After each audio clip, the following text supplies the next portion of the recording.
Okay, hello, I am Lila Denning. I am the acquisitions coordinator for the St. Petersburg, Florida Library System, and welcome to the inaugural meeting of Edi and Neal's Book Club, which is the ALA Editions and ALA Neal-Schuman Book Club. Today, we are going to explore questions raised by ALA author Becky Siegel Spratford's book, The Reader's Advisory Guide to Horror, 3rd edition.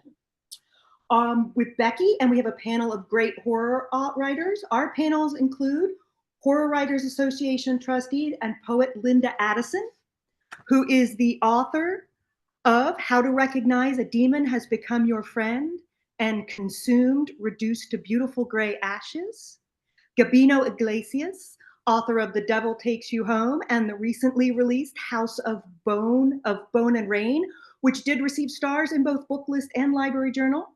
Hailey Piper, author of Queen of Teeth and the upcoming All the Hearts You Eat, which is an amazing reworking of the vampire story. And we have author and editor Matthew Salinas of Coalescence Publishing. He's the author of the anthology As It Stands and Mr. Salinas's 7 Scary Stories. We're going to begin our discussion with questions for Becky and our panel of writers, and then we'll open up the room to questions from the audience about the Reader's Advisory Guide to Horror, the work of any of our panelists, or horror more broadly. Please put any questions you have in the Q&A and we will get to them. All right, hello everyone. We're gonna start out with a question and I'd like Matthew to start out. Here's a question for everyone. Why do you love horror so much that you centralize it in your work? Well, I feel that horror is, not only an integral part of literature, but life as well. I mean, with the horror genre, you get to not only terrify and scare people, but you get to do so with a purpose, which I think is very cool and also rather entertaining. Also, I think it's a great medium for serious conversation about social commentary, self-introspection, and other things along the lines of that. And I've just always had a soft spot for it. Nice. Who else would like to go next? I can go next. Okay. I didn't actually start off writing in horror. I didn't get into it until I got out of college, because to me, I really needed to be comfortable with the emotional connection inside myself.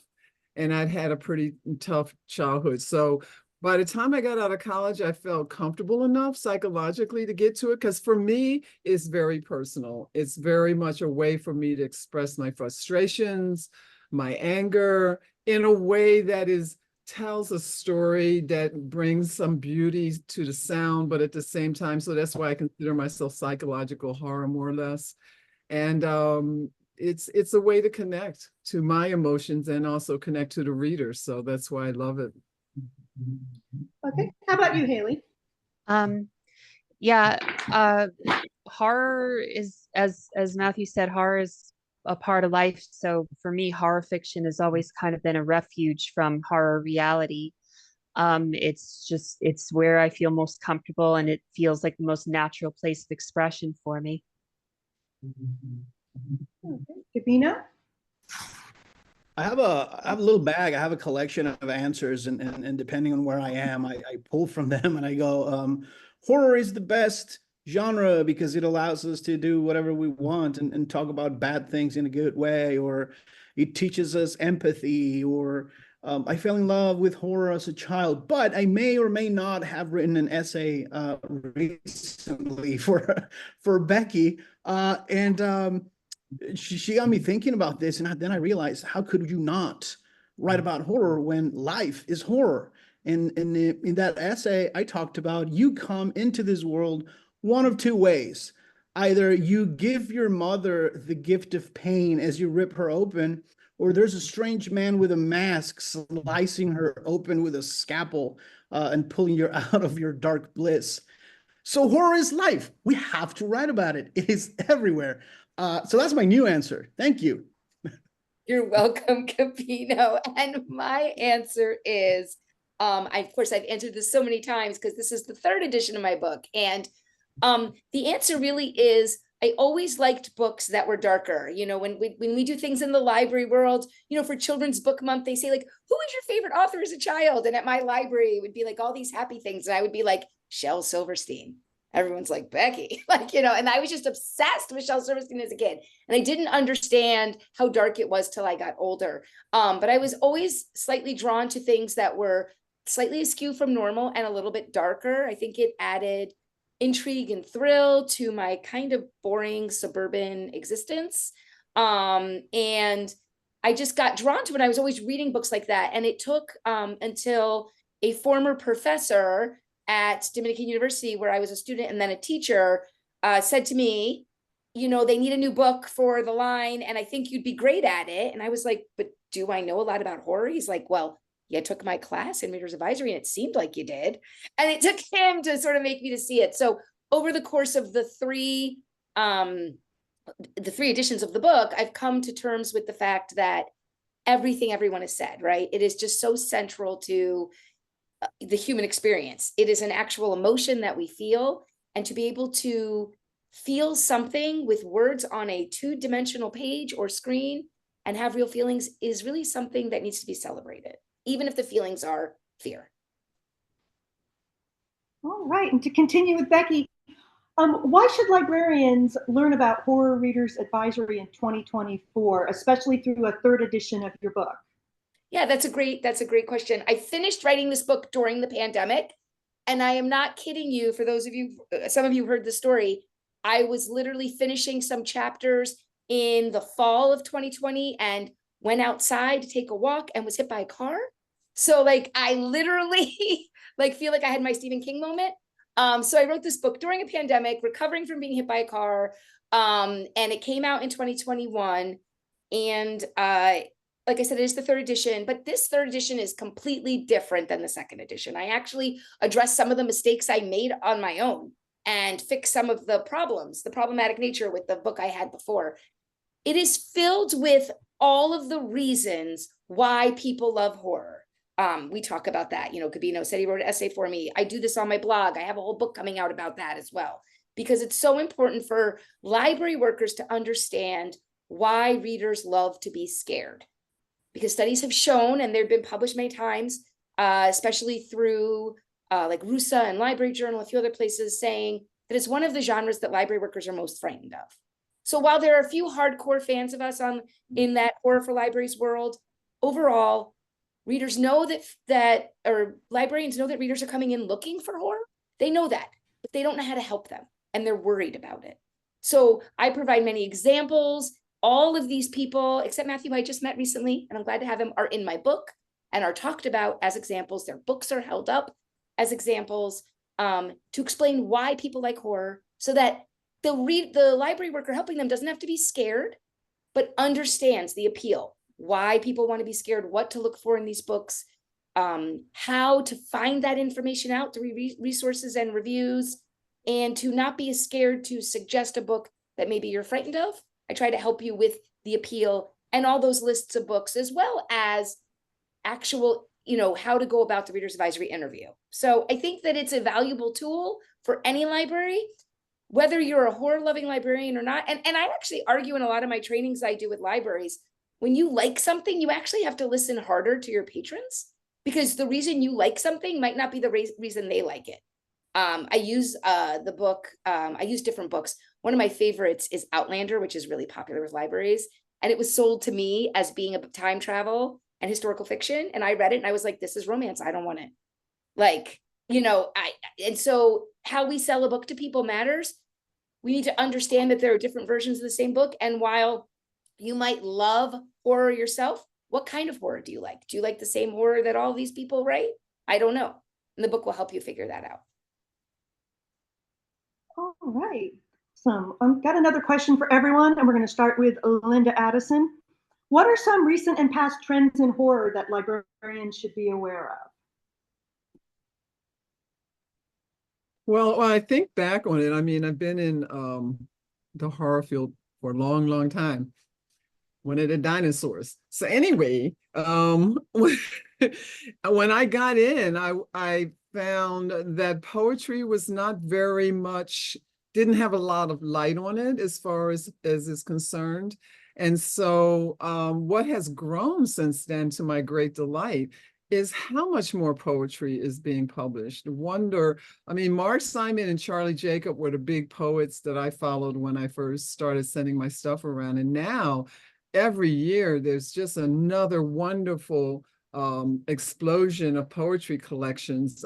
This year, I'm looking at a pile here, you know, Maxwell Gold and Jamal Hodge put out his first book, and Elmarie Wood. There's just Jessica. I mean, there's a long list of them. That to me is like a big difference in the vision of what poetry, of what horror is. So that is very exciting to me. I also love how nonfiction, people writing about horror, the movies, characters, the representation of characters in movies and books, the psychological slants on horror. I think these are wonderful new things that are growing, and I think people like to read about them. I mean, when I was a teenager, I read everything I could about psychology as I was becoming a teenager, because I was trying to figure out what was going on in my head. I was like, what's happening? I still read it because I'm still trying to figure humans out. But so I think nonfiction and poetry are the two things that have really been growing, not to leave out the fact that in that growth has been a lot more diverse voices coming through, which I love. I read horror all around the world. I love reading about other cultures. So seeing that come through has been really wonderful. Oh, awesome. How about you, Gabino? You're muted. You're muted, Gabino. How about now? Now you're good. I'm sorry, I forgot my answer. I just threw it out once. No, the best trend that I'm seeing is no trends. Like we've kept the haunted houses and the ghosts and the demonic possession and the werewolves and the vampires and all that good stuff, because it's always been there and we enjoy it. But if you had this Zoom, I don't know, 50 years ago, Linda wouldn't be here, Hailey wouldn't be here, I wouldn't be here. So now we have diversity, and we have diversity in a lot of things, you know, above and beyond people. For example, to go back to the question that you asked, Becky, one of the reasons why I think librarians have to know about this stuff is there's horror. All right, but I don't want to be scared. Don't worry. We got funny horror. We have erotic horror. We have political horror. We have horror about being a trans individual or a Black woman in the United States or a Native American person trying to survive the US in 2024. So whatever it is that you're into, or however you identify, we have a group of writers that is exactly what you're looking for. And that's a beautiful thing. No trends, everybody's welcome. Whatever you want to write about is fine by us, and we will love you and support you as long as you're a good person. So yeah, the death of all trends is the most beautiful trend. Awesome. How about you, Matthew? To build off that, I think definitely I really like seeing the diversity throughout the horror genre as basically just the entirety of everything. But I also have been really, really interested in the psychological aspect of everything. You know, I feel that you can address grief, anxiety, depression, all of these things. And not only can you do that now, but you can do it from pretty much any different perspective. You know, how a certain person or culture or subculture deals with these very human emotions, and being able to discuss them in a way that, you know, originally some people might have felt that these topics are a little bit more uncomfortable or hard to discuss, but you can kind of bring them to light through this medium. And with that, I think you can not only, I guess, educate people on particular things, but you can also just share a very entertaining and relatable story. How about you, Hailey? I feel similar to how Gabino feels. I think we're in a point where we're kind of transcending trends at the moment. You'll have flashes of it, like among like bookstagrammers, TikTok, for example, but it's so quick that it's almost a blink rather than a trend. And it's kind of hard to categorize at that point, because you know, by the time you've got something where like, this is the big new thing, it's not anymore. And I do think it is a matter of kind of, I do think horror is at the moment in such a state where you really can just kind of dip a hand into, like, I don't know, a bathtub of books and pull out something interesting that is not going to be like anything else that is in that bathtub. I don't know why I picked bathtub, but it's a good metaphor. I like it. But yeah, so I feel, and I know that doesn't necessarily make things easy if you're trying to recommend books to people, because like, how do you like this, but it does make it so that you ask somebody, what kinds of stuff are you interested in? There is something, you know, within the recent past, or probably within the year, that's like, I have something just for you. And then Hailey, I think I addressed this in the third edition really well, exactly what all of you are saying, but Hailey's point specifically, I talk about it at length, that it used to be that you could say this author writes in this trope or writes this, you know, and instead it's this author writes this way, you know, they have character-centered stories. Like, let's use Hailey, for example, like her stories can be cosmic, they can be terrifying, but she always has solid characters, and she centers love, and that characters care about each other, you know, and that's, and you fall in love with her characters, whether there's romance in it or not. And I think that's really important. So like, she writes in that specific way, right? Gabino is able to take brutal prose and beautiful lyrical prose and put them together in a way that is both like, you want to read it, it makes you uncomfortable, and that's the point, right? So and there's always some kind of crime in there, right? But the genres are different, right? You know, Hailey writes cosmic, but she's also written the Cranberry Cove, which is like, what did I call it in book list? The best version of, was it the X-Files? X-Files and Law and Order SVU. And Law and Order SVU that you never thought you did. Like, that's the book, right? But she's also great at cosmic horror, right? So, and like Linda talked about poetry, Matthew talked about his books, but the point is, there are not trends anymore per se, but certain authors will get popular. So let's take two really popular authors to talk to the librarians here. So Grady Hendrix and Rachel Harrison, right? Those are two authors you're always going to order at your libraries. You're going to get them. They're standing order authors. Let's take both of them. They purposely go out of their way to try different subgenres, right? So like, and Grady makes that clear. Like, I'm going out of my way to try every subgenre, right? And Rachel's new book that just came out is vampires. And the next book, the book before it, was werewolf. Like, the point is, you can't rely on trends. There are things people seem to enjoy. Weird Westerns are popular right now. Vampires are coming back right now. You know, things that combine horror and crime and all these things are popular. Slashers are popular. But you've got to figure out the authors. Why are the authors popular? The biggest trend I am seeing, and I have seen this over time, is that horror is accepted by a mainstream again. We're not hiding. I used to have to like look for the books that are coming out and figure out between the lines which ones were going to be labeled horror. It's not a dirty word anymore. Publishers are using it to promote. They're proud of it. So the idea here is, don't worry about figuring out or justifying it. There are authors who are going to lead you to other authors. You know, along with ALA, the publishing family, there's also Booklist. I do lots of reviews in Booklist.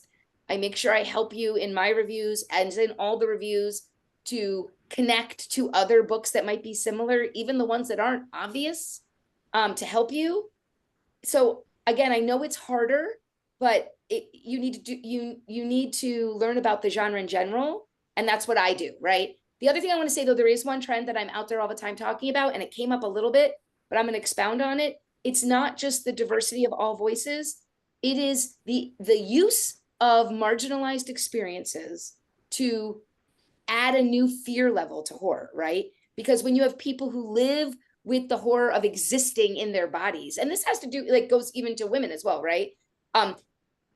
I love one of my favorite stories. I'm going to make Hailey embarrassed, but one of my favorite stories from working in the horror community was when I was chair of the first novel committee, and Hailey's book, Queen of Teeth, which won the Bram Stoker for superior achievement in a first novel. And I was the chair, and I was having people read this book as the jury chair. And in our meetings for each jury, we advocate for books we love. And I was like, this book I love. This book, and you can go look up the reviews, begins with a vagina monster. And it is very clear. And it is a science fiction. It is awesome. The reason is Like all of your science fiction readers will love it. It is amazing book.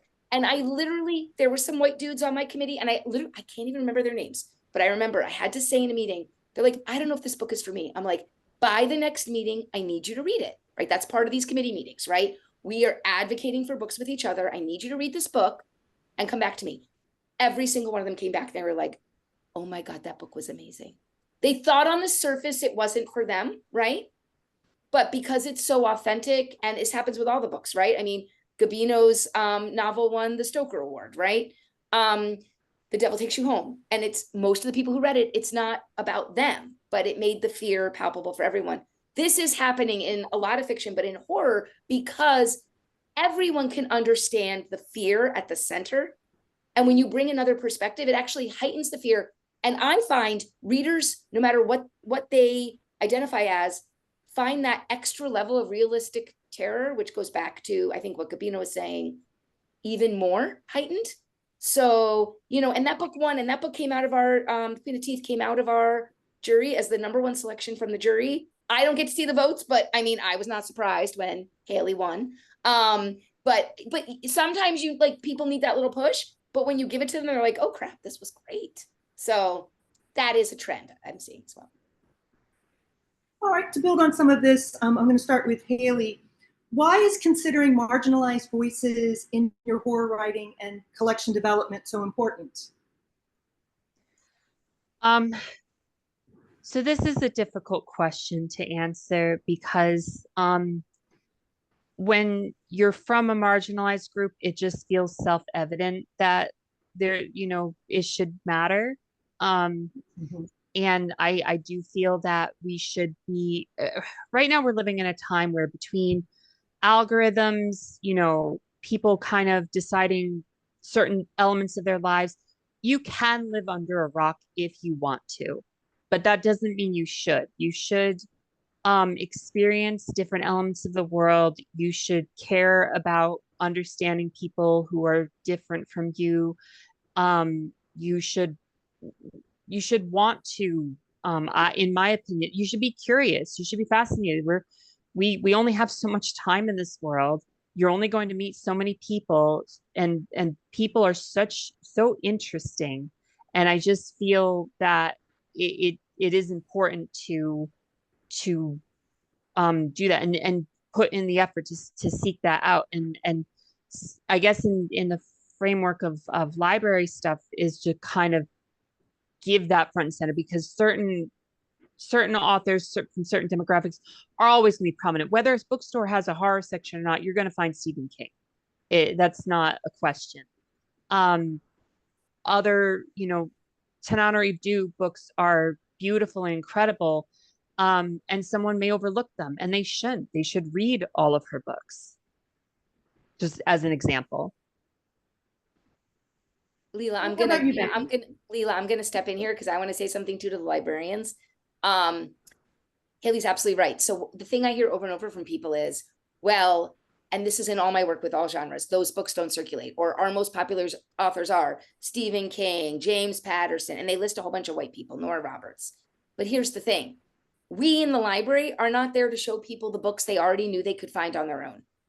I go out and say this all the time. If I go to your library and I see a horror display and Stephen King is even on it with one book, I'm going to call you out. I'm going to find the person, I've done this, who did that display. Because if somebody is walking into an American public library and doesn't know Stephen King writes horror, they're beyond your help. Your point is to highlight the books that wouldn't circulate without your help. Everybody comes to the library, they know what they can find. They need you to help them discover what they couldn't find on their own. So think really hard when you put out those books. Don't tell me that's because they circulate the most, because I've had these arguments with librarians in meetings, right? Well, I don't want to include that author because this author circulates more. Think about what you're doing. It already is going to circulate without you. Hailey made a great point. You're going to find Stephen King no matter what. He does not need your help. Your readers will find him.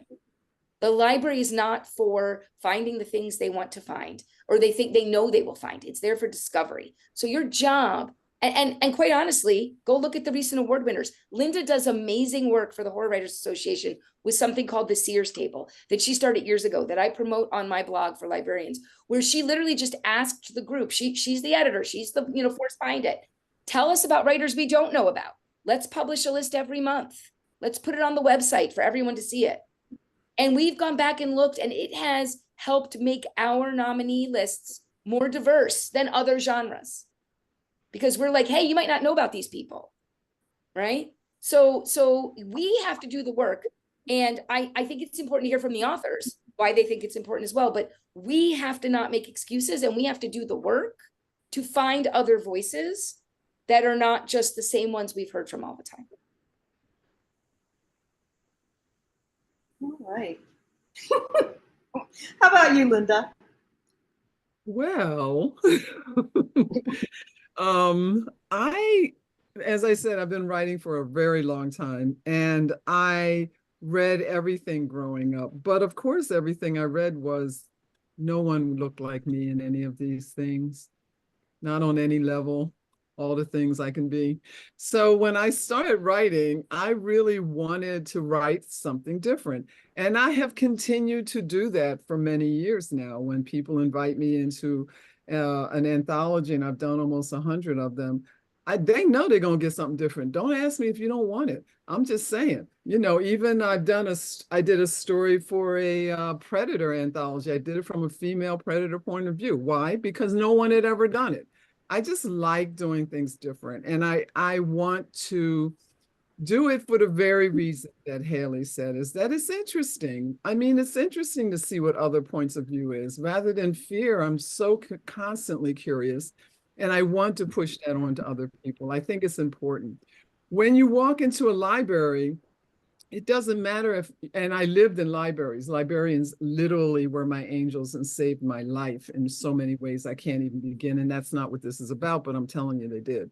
So when I walked into libraries, I would have been the only Black little girl in there. So what? You know what I'm saying? I'm looking for something interesting to read. So I don't think, and I agree with Becky, as she knows, that the point of exposing people to things is to expose them to something different. So for me, fear is in everyone's life. As Gabino said, being born is fearful. So I want to read about other cultures and their other people, other social slides. And I want everyone else to do it too, which is why I've been with the Sears Table for so many years, which was actually started by Lisa Morton, but I carried it throughout. And we purposely wanted it to be on the HWA site, but public facing. Like, you don't have to be a member to read it. Because the point is, there's so much horror being written out there, dark. I even write people up and they're like, well, this isn't horror. I was like, excuse me, let me explain to you why I think this is horror. So dark fiction, dark fantasy, dark sci-fi, what you want to call it. It gave me a chill. I'm writing it up. And they're like, oh, okay. So, that's why I think it's important. I'm always looking to write from a different point of view. All right, Matthew? We live in a modern, interconnected world. I mean, there's so many different perspectives we're exposed to and that we experience every day. I think at least from at a base level, an empathetic and educational standpoint, you should know what other people experience or think is scary, because just like what Linda said, some people, you go outside, you're driving along, you get stopped by a police officer. It's not scary. To other people, it could be an absolutely terrifying experience. You don't know what's going to happen. And again, you really need to, I think, take credence in the fact that not only are there societal changes and things going on that you should be made aware of, but there's so much more than just, like a white heteronormative perspective that tends to proliferate a lot of the writing, especially in regards to the horror genre. What's scary to one person might not be scary to another. So why not look at a new and interesting perspective? You might learn a little bit something more about, not only another culture, but yourself as well. And I think there's just unlimited potential in that. And I think it's very important. If you want people to really resonate with something that you're talking about, it needs to be as, I guess, applicable to as many people as possible. And you should give at least some form of respect and acknowledgement to the fact that, you know, whatever perspective you have isn't the only perspective, and everybody else's perspective is just as important.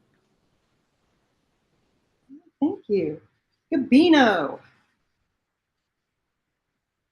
If You're you, still muted. am I? No, you're good. All right, Sorry. If you're having a bad day, think about the fact that you're not the person who told Linda Addison what is and isn't horror. So you're not having that much. It's I think it's twofold. It was much like Linda. I had my early pantheon, right, and it was like Poe and Lovecraft and Stephen King and Bentley Little and Brian Keene and Richard Lehman. None of them spoke Spanish in the books. There was not a lot of brown or black people. None of those stories took place home. So I was like, horror is the thing I love. I want to make it mine. And in that process, I discovered that if you do it for long enough, people will start reading it. And then suddenly it was like, wow, there might be a kid, 12, 13, 14, like I was when I was reading King and Lehman and Bentley Little. They might read this and immediately think, this dude has a name that looks like mine. He speaks Spanish like me. He's brown like me. He was not born in the US. He's an ESL person just like me. I can do this. I can do this. I can put my pen to paper and write horror stories. And that is like the most beautiful. I mean, awards are fantastic. But if someone reads your book and then they realize that they don't need an invitation, that they don't need to look a certain way or come from different places, to write horror, that's beautiful. There's horror in Russia and China and France, and you know, you can have all of those come together and say, doesn't matter who you are, look at the variety of folks that we have, and they've all done it, so you can do it too, and that is fantastic. And now it's my turn to ask Lila a question, which is the crux of my book. Is folks, we got these great things about, you know, horror, why it's meaningful, why it's important now, but I know a lot of you here want to know, how do you actually match a horror book with a reader who approaches you in the library? And obviously I have a whole take on it in my book, but Lila, you do this all the time. How do you do that?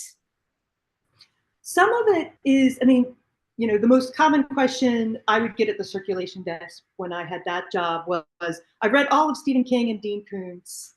What do I read next?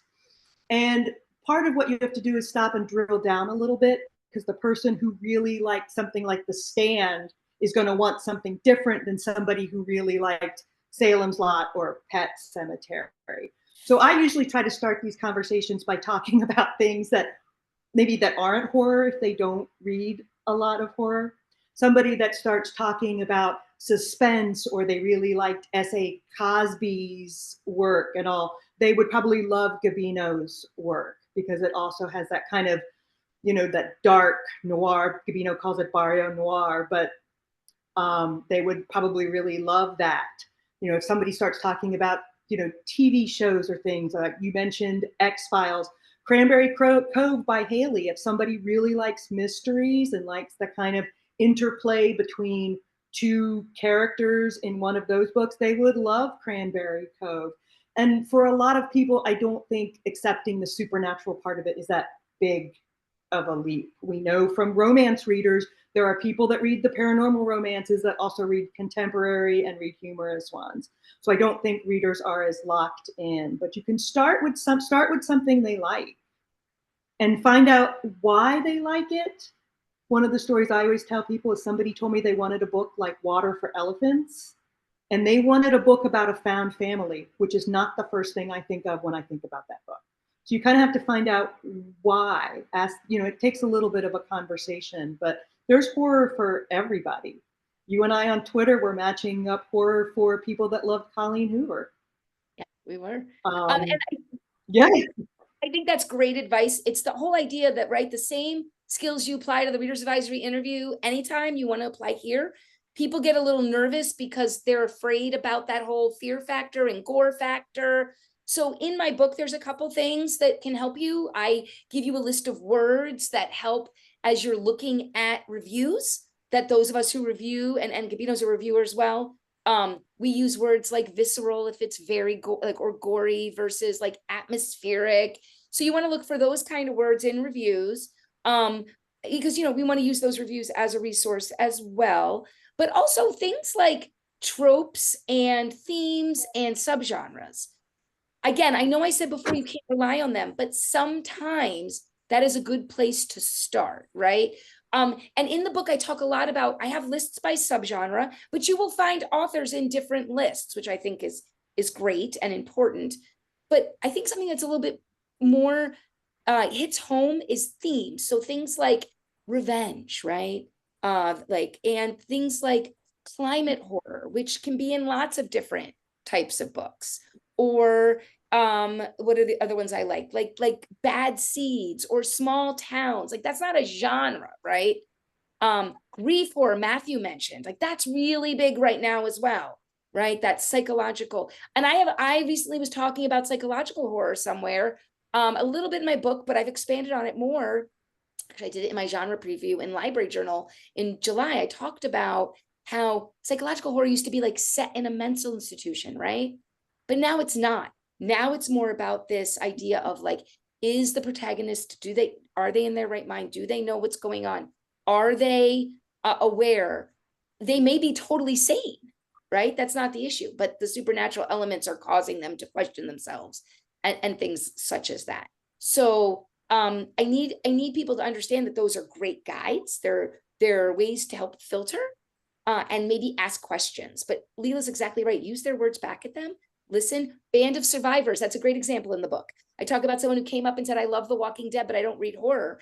And what did we do to help that person? We realized that they didn't want more zombie books. They wanted more Band of Survivor books, right? And that's the kind of work we do every day. Just don't be afraid, because there could be guts and bodies and, you know, cosmic gods coming down, or all these horrible things that are happening, a monster coming out of the sea, you know, all these things that could happen are there. That doesn't change the work you do. It's the same work. Yeah, and a lot of people will tell you if they want something more gentle, or if they're open to the full expanse of body horror. They will tell you, just like they do with romance. People will tell you.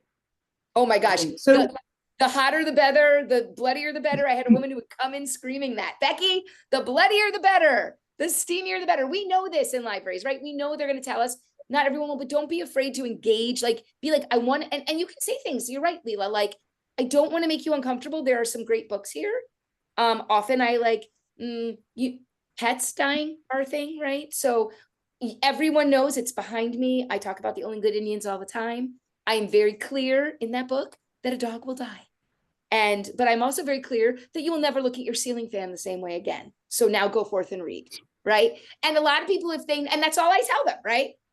But like, and I'm so glad I have no ceiling fans, by the way. Now I'm going to have all these people go read the book. But if you let them know ahead of time, a dog will die. Sometimes they're okay when it happens. this is a question for the novelists on the panel, and I'm going to start with Gabino. How helpful is it to organize horror by subgenres? Is there a better means than subgenres to talk about horror and make it easier for readers to find the right books for themselves? Sometimes I feel the pain of folks that do what you do, because there's so much. I'm not a naturally organized person. So, for example, I will sit down to read a dark thriller, and it starts with ritualistic murder and mutilation, and I go, "This is horror." And then I have my little sip of tea. I don't I have no clue.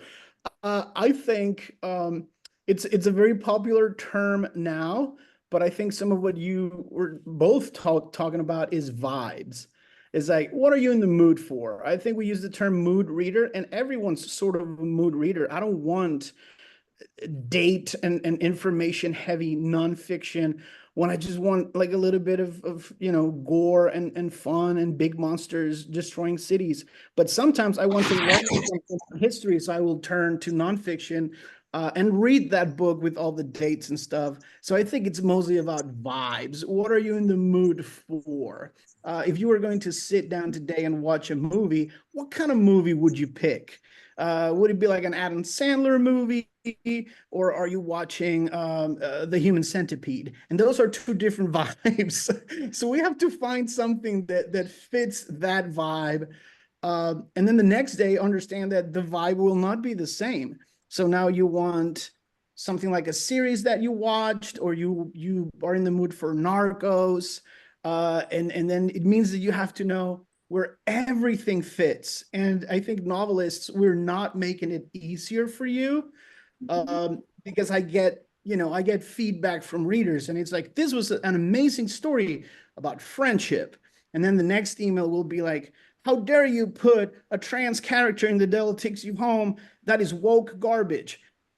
You don't know. It's like, I don't know what your vibe is. But I think go with your heart. Think about what you would like to consume, and then be very open and honest about it. And hopefully that would make your work just a little bit easier. Now, if everything you've read is James Patterson, then you don't have you don't have the depth of knowledge to say, I'm going to recommend something for that mood, because I just don't know. And then you just send them off to peruse the shelves on their own time. So yeah, I wish I had a good answer to tell you how to tackle that thing. I don't. There's just too much, and it's too different. And every novel has like 6 or 7 or 25 different elements. So it could be cosmic horror, or it could be a love story, because it's both. So good luck to you all. All right, just real quickly, Hailey, how would you answer that question? I do think Gabino's right that each reader is going to take what they want from whatever they read. I think it depends on the book, though. Some books are very clear about where they sit, even if they have multiple elements. Certain things will be very prominent. Going back to what Becky was mentioning, like, for example, Rachel Harrison, regardless of whether one book is about a relationship or love story, friendship, sisterhood, she's got things like cackle as witches, such sharp teeth as werewolves, so thirsty as vampires, stuff like that. Whether the book morphs as it goes to be about something else, you can at least have that starting point of what someone's interested in. Other books, not so much. They're a little muddier. So yeah, it really depends on the book whether the subgenre elements are useful or not. Some of them are just like, this book is complicated, it has a lot going on, and then it does come down to just vibes. Is it weird? Is it straightforward? Is it more got like this moody element? Is it more humorous, etc.? Thank you. Well, so Like Lila and I were just talking, there's a lot of questions, but Matthew or Linda, do you have a chance to answer? Do you have anything to add before we get to questions? I don't even know how you split up this. There's like, the last time I looked and searched, it was like 33 subgenres for horror. I mean, God bless you. I burned white candle for you. Matthew. I mean, that's the reason why I really like to write short story collections, because it's like, all right, well, I'll take tongue twister right there, subgenres, and just throw a bunch of I've had so many different reviews for things where people are like, I don't know how to categorize this. There's ghosts and witches over here. There's vampires over here. There's an openly LGBTQ like couple over here. There's this and that, and just, I just have fun with it, honestly. As for far like delineating, I have no idea. Matthew, I love that. Thank you for bringing that point up, because there are sections in my book about anthologies and short story collections. And that is absolutely correct. Even when a short story collection, well, if it's a single author, it's all over the place, which is awesome, right? Because you get to learn about the way the author writes. Also, though, when you're talking about an anthology, even if it's themed, you see different versions of the same idea. So thank you for bringing it up. I'm going to moderate the questions because some of them are just for me, or some of them, and Lila's going to answer some as well. There is a really quick question for Hailey, though. Who are the artists of the work frame behind you? Wait, yeah, unmute. I just got this, so I cannot remember. And I'm very sorry because her work is very beautiful. GDB, Mississippi, GBD, Mississippi. I think a lot of these are Mississippi. Godiva Ghoul. Okay, I think that's that's everything for now. I think you posted about them on your Instagram when you get them. Sure, Yes. sure. Yeah, I can do that. I can do, I just put some new ones up, so I'll take a photo and tag the artist. Okay, let me go back and get a couple of the quick questions. First of all, somebody did make a question about how they read the wrong edition of my book on Overdrive and how they could see how I corrected the problems with in the third one. So I appreciate that. There is a question in regards to the third edition of this book. Are there plans for future different editions? I'm not having that conversation right now. I am working on a book right now, though, that features Hailey and Gabino and others. That's called Why I Love Horror and Why You Should Too for Saga Press, which is not the fourth edition of my book. It's a totally different book, but it is a very similar idea, right? We're going to share why horror is appealing with 18 of today's, authors. There's no Stephen King in there. Like, this is today's authors. And there's a whole range of them. It'll be out next year. So we'll see after I get through that what happens, but thank you. Give this to Gabino to start, because you were an immigrant as well yourself. Although it's a whole nother issue, right? Because it's Puerto Rico, and you talk about that in your new book, which I love. Our library has a high percentage of new immigrants and refugees. They absolutely would not know about Stephen King. Why would you not introduce them to classic writers? I'm not saying not to, but I want Gabino to talk about his story, because he has a lot of good stories about this. I think there's two kinds of writers, and you all spoke beautifully about this earlier. Dean Koontz, Stephen King, Lovecraft. It doesn't matter if you look for them or not. First of all, they're part of our horror DNA, so you're going to see them pop up, and then if you follow that thread, you will come to them. Also, you can find them basically at gas station checkouts. They're not hiding. They don't have a problem with massive distribution.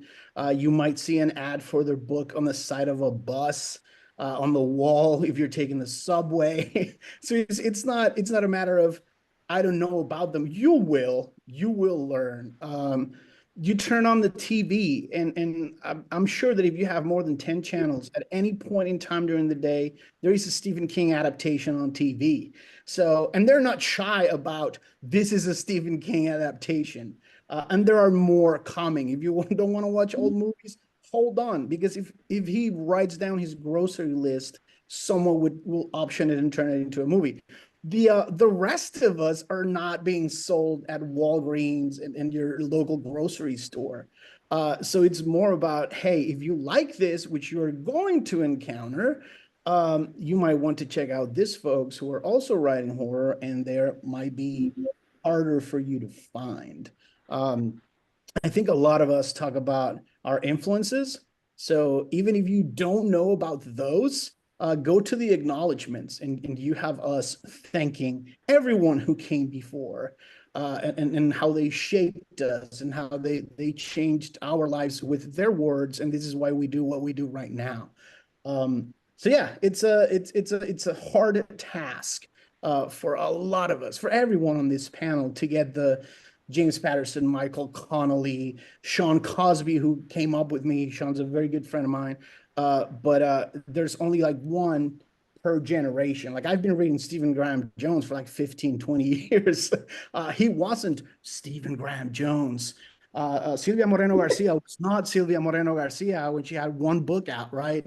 So it's good that we have a Sean Cosby, a Silvia Moreno Garcia, and a Stephen Graham Jones on the New York Times bestsellers list, because then people go like, oh, here's one that I didn't know about before. And then they go down that rabbit hole. And that's where, Matthew and Linda and Hailey and I are waiting for them. There's no booby traps. Just come find us. I'm going to let other people add if they want, but I want to add something from all the work I do, especially the work I do that some of you may have seen with Robin Bradford on our anti-racist readers advisory training as well. This argument that, your new immigrants and refugees need to know about the classics, this is that sort of outdated thinking of why classics matter. Classics don't matter as much as, for people who are new to this country, they should be reading the voices that are writing now. If they want to understand the world now that they're coming into, they have time to read the classics if they find out they like this genre. So giving them a Stephen Graham Jones who actively wrestles with like colonization and all of that, or any of the writers here talking about the things they talk about, You need to give people current writers. Rachel Harrison, who is a white lady, or Paul Tremblay, who's a white dude, like they're writing now. I have nothing wrong with Stephen King. I have read all of Stephen King, but he is not writing what horror now. He is not in. If you want people to understand a genre now in general, they need to read the current popular award-winning writers, the ones that are getting critically acclaimed. Then let them find it. In general, this reliance in our profession on the importance of the classics and our unwillingness to let it go is a problem with us. We need to set an example that current experiences are what matter. Gabino, did you want to say something, or are you just? No, I just know you. You're a force of nature, but you're very polite. Some of those classics were racist. Do we need to talk about what Lovecraft named his cat? Or about anti-Semitism in some of those classics?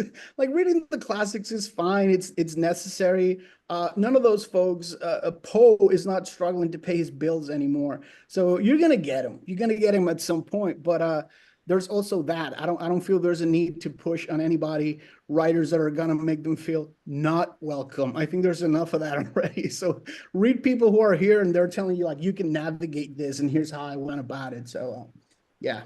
Does anyone else have anything to say about the refugees? Yeah, Lila?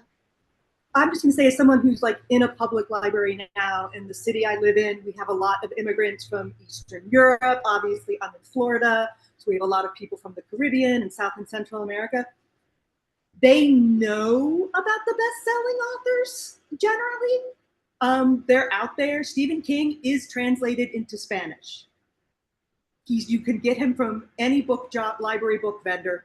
So they know about them. I don't think that just because I wouldn't assume just because someone comes from another place that they don't know about some of these classic authors, because they're as ubiquitous in other places as you would have here. So a lot of these people, they want to know about lots of they come in curious. Your patrons are as curious as you are. They are as open to, you have to start assuming they're as open to the world as you are. And if you're not, you need to start with yourself. I have a question that I'm going to bring to the authors, especially the ones that we haven't had a chance to talk yet recently. But this question is from Brian Matthews. Do you think that the rise in popularity in horror is a reflection of the stress and chaos we feel about the world around us? A catharsis of sorts? If so, can libraries expect an increase in inquiries about horror books and horror authors? We are already seeing that. I'm going to just answer that. Lila knows that too. In times of stress, people turn to either things that are worse or that are happier, right? This is why we see romance and horror being so popular. But Matthew and Hailey and Linda first, and Gabino, if there's time, as authors, as people in the horror community, are you seeing, maybe from family and friends who don't really like horror, are you seeing it in fans that reach out to you, that people are turning to horror because of stress? Matthew? Yeah, I definitely think so, but I believe that people also want to kind of use it as a lens to see what exactly is going on in the world. Because as I kind of talked to a little bit before, a lot of with horror, you're getting social commentary. You're talking about things that people might not normally talk about, or reflecting on issues and stuff. Like, for instance, during the height of the COVID-19 pandemic, I know there was a huge uptick of people talking about, like medical-based horror and things like that. I even went out of my way I basically took an homage to Edgar Allan Poe's The Red Death and rewrote it entirely about COVID, because I was like, why not? This is the perfect time for it. And, a lot of people really latch on to things like that. And so I definitely think there's going to be an increase of prevalence and all of that, because I don't see the tumultuous times we live in, unfortunately, really panning out too well anytime soon. Linda or Hailey? Yeah, I do see that. I love a lot of queer readers, and I will get messages a lot of the time that, like, well, I usually read cozy stuff. I usually read like very like kind of meet cute type of stuff, but it's not really helping right now. It's not helping them feel I don't know what they're trying to feel, to be honest, but it's not helping them, but horror is at least helping them. There's always that, like, you survive the horror book, you can survive the horror. And Linda? Yeah, I totally agree with what Hailey said, and Matthew also. I mean, I think there is an increase for sure after 2020 because of the fact that was real horror. And it was worldwide. It was a horror that didn't care anything about your skin color, your sex, your religion, nothing, nothing, nothing. And you couldn't get away from it too easily. So I think what people went to is that horror, when you read it or you watch a movie, it exercises that fear, right? That fear muscle. You get to exercise it and breathe it out and survive. And I think that's a big pull for people. And it will continue to be, because guess what? The world still got stuff going on that has nothing, that thing is still going on. I mean, there's a lot happening, folks, that ain't also okay. So, so exercising that muscle allows you to stay out of what I call fire starter mode, because that's where I go. I get so angry. I think if I had a fire starter gene, I would just ash these people. And you know, that's not a good thing. That's not good karma. I'm trying to clean my karma up over here. So I think reading about ashing people and not thinking about it too much is good. I'm going to lightning round a couple questions to point people to other directions so we can get to them. And I know a lot of you are asking us for recommendations. We're doing that at the end. We're already prepared to share books, so don't worry. Somebody asked about more help for teens and children who love horror. So 2 places to go. Booklist, you know, they're part of ALA publishing. Julia Smith is on the Summer Scares Committee. She is doing a lot of the horror for young adults and teens. They have lists. The August issue was a spotlight. My book is for helping adults, but teens and children were there in the spotlight issue in the August. That's the August issue, and every year in August. Here's the thing. My blog, RA for All Horror, I put the spotlight issues up. Also, my blog, RA for All Regular, RA for All Horror. Someone else asked about other resources to find recommendations. I am always posting about them. Lila is always posting about them. Her blog is linked on my blog. Please go there. That could be an entire other, way. In my book, I have tons of places for you to go. But go to RA for All. It'll link you to RA for All Horror, and it'll link you to Lila's blog, Passively Suggesting Books, right? That's what it's called. I believe, right, Lila? Yes. Okay. Yes. So that's one. There's a question about intellectual freedom and book bans. Whoever said that, we could go all day for that. I will point you though to every library. Go to every library. They're doing a banned books week live. Gabino and I are in conversation with Casey Lehman talking about this. We're going to talk about this topic. All week they're going to be talking about it. But yes, in your question, you asked about bans, not just because of issues of race and LGBTQ, but also because of the scare level. We deal with that with Summer Scares as well, which is linked on RA for All Horror, where we talk about promoting horror at all ages and that it's important for children. So again, that would be a whole nother panel. I want to make sure we get to everything. These are resources, that people might not know. Please go there to look for that. There was one more question. Oh, Ashley Sims asks about how do you handle problematic patron requests or comments? This is something I also talk about. I had a cis white male patron say to me, Clive Barker really fell off when he got AIDS, and he is insistent that he does not want diverse reads. I'm going to tell you that I have an entire training about that with Robin Bradford, and here is hot off the presses news. You will be able to see it through ALA, through ALA's webinars. We are bringing that there in February. We address these actual questions in the training we do. You can go look up videos of us talking about this. We deal with those questions and we tell you how to deal with them. Again, it's like 90 minutes on how to do that. ALA will be offering that. You can take a look at that coming in February. And I think we have questions about famous upcoming authors. Oh, there's a reminder that you can buy my book at 40% off. We're sorry that ALA was down. You couldn't buy the books in the last couple of weeks, but they are back up. And I think that's all. Okay, Lila, you can take it back away. We're at the top of the hour. All right, I need from everybody on the panel, what's one new book you would recommend to our audience of librarians, readers, and writers? We'll start with Linda. You have got to be kidding. One? You get one, Linda. No.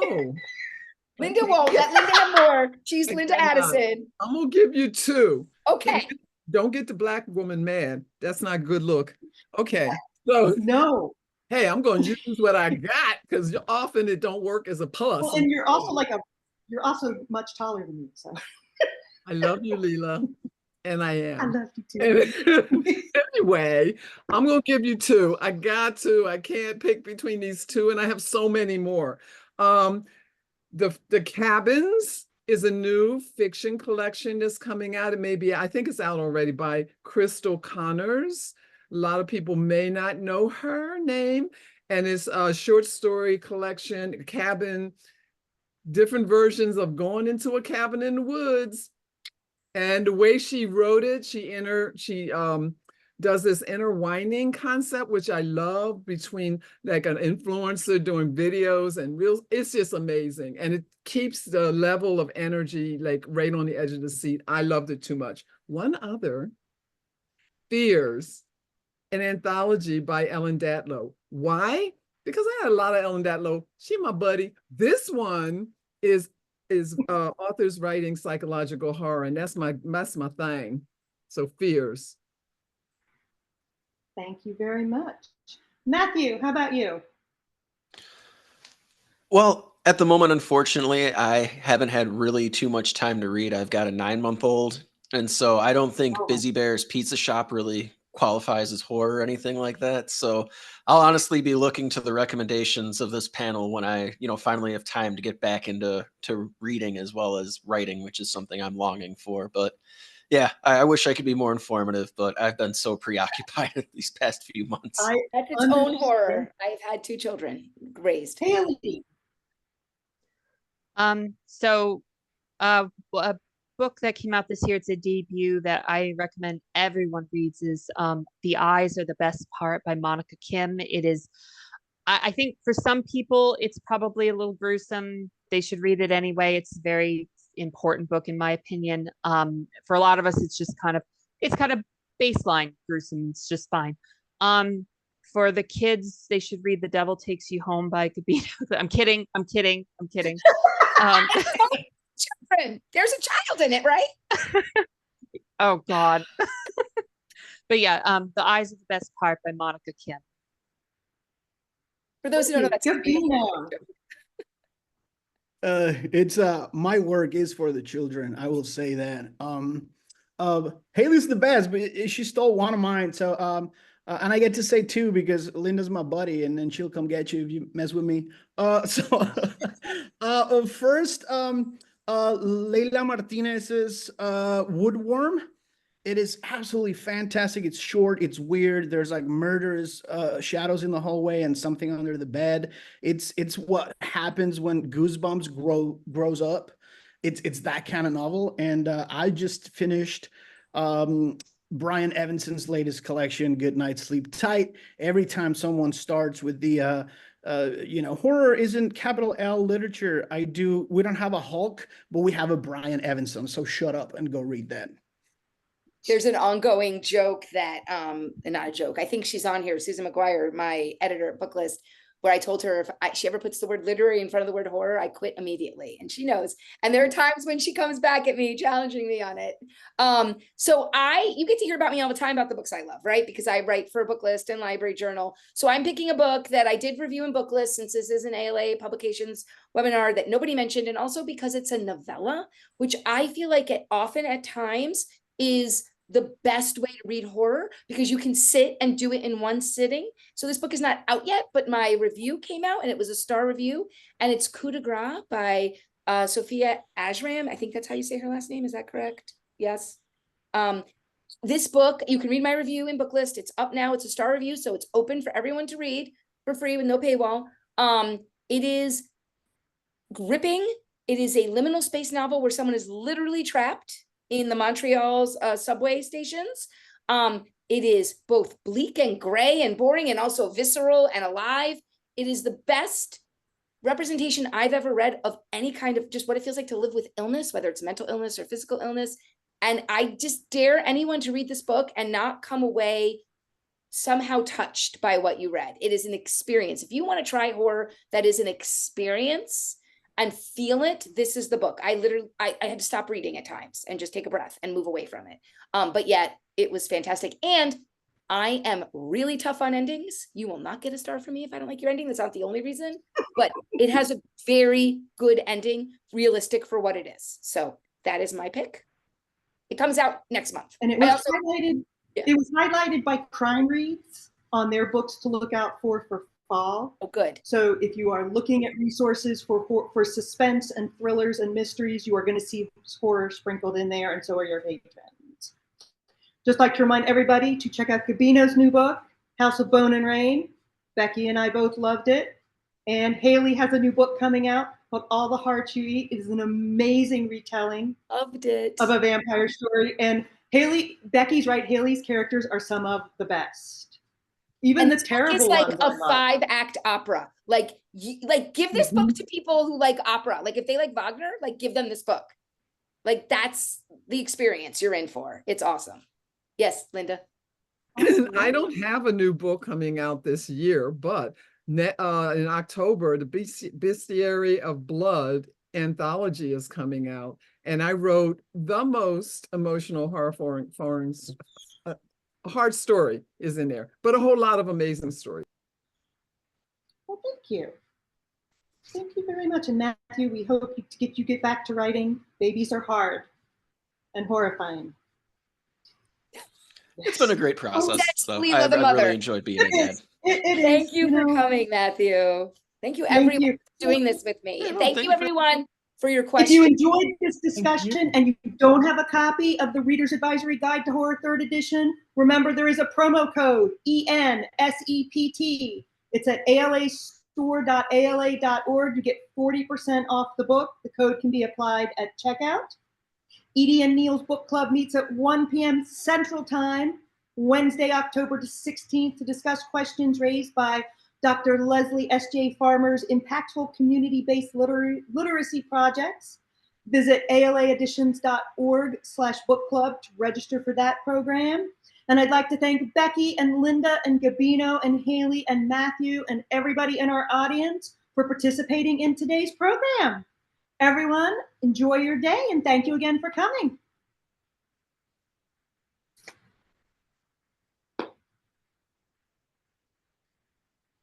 I think we're still going. There we go. Mona, are we done recording? I'll go get the bunny. All right. Well, thanks, everybody. Well, it was Thank you, everyone. Thanks for great having us. fun. Happy Thanks for having seeing me. my buddies again, Hailey, no, Linda. I'll see You, you soon, Linda. Gabino. I will see you next Lila, week in Florida, Becky. Lila. That's right. I'll see you, and I'm bringing library people. Yeah. Awesome. I'll And send a shout Matthew, out to I'm the praying librarian. for you, buddy. You know, Yeah, maybe Matthew, something you gotta in come. life. You got to come to StokerCon in Connecticut in June. Yes, We got to meet you in yes, person. please. That would be Oh awesome. man, Bring the I could baby. try. Well, we'll see All what It's baby friendly. Bring Yeah. the baby. It'll be Yes, fun. it It is. is not baby friendly. It He is. saw Most Halloween people don't decorations for the understand first English. time yesterday, and they terrified him. Oh, Oh, baby steps, baby steps. Yeah, absolutely. it all Thank gets you, better and it's everyone. really good when Thank they you. do All Have right. a good one. Thank you all. Bye. Bye. Bye, Hailey. Bye, Linda. Bye, Matthew. Bye. And